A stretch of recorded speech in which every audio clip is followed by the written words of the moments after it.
Hizb ut Tahrir এখন পর্যন্ত বাংলাদেশের আইনে একটা নিষিদ্ধ সংগঠন এবং আরও কিছু মৌলিক ভূ রাজনীতির বিষয় এখানে জড়িত আছে। হিজবুত তাহরীর গণতন্ত্রে বিশ্বাস করে না, সে গণতন্ত্রকে হারাম বলে, ভোটকে হারাম বলে।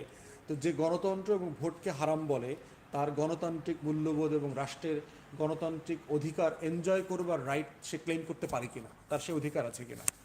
দ্বিতীয়ত হচ্ছে এই যে কালো পতাকা খচিত, কলেমা খচিত যে পতাকাগুলো সে উড়ায় সাদা ফ্রেমের উপরে অথবা কালো ফ্রেমের উপরে পাগড়ি পরে, এইগুলো আমরা দেখেছি ওয়ার অ্যান্ড টেররের সময় আমেরিকা এবং নেটোর প্রোপাগেটের বানানো যে বিভিন্ন সন্ত্রাসী সংগঠন আছে, সেই সন্ত্রাসী সংগঠনগুলো এগুলো করেছে। আল কায়দা করেছে, আইসিস করেছে, বিভিন্ন সংগঠন করেছে।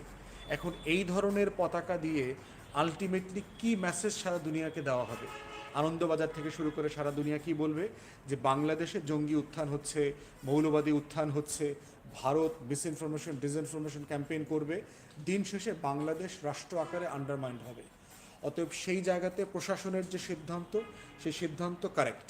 এবং প্রশাসন কেন আরও আগে অ্যাকশন নিল না এই ব্যাপারে আমরা বক্তব্য শুনতে পাচ্ছি যে বাংলাদেশের বিভিন্ন গোয়েন্দা সংস্থা পর্যন্ত নাকি এই ধরনের ক্যাওয়াস তৈরি করবার জন্য উস্কানি দিচ্ছে। এই মিছিলের পোস্টার দেখতে পাচ্ছি আমরা গত 1 সপ্তাহ 10 দিন থেকে।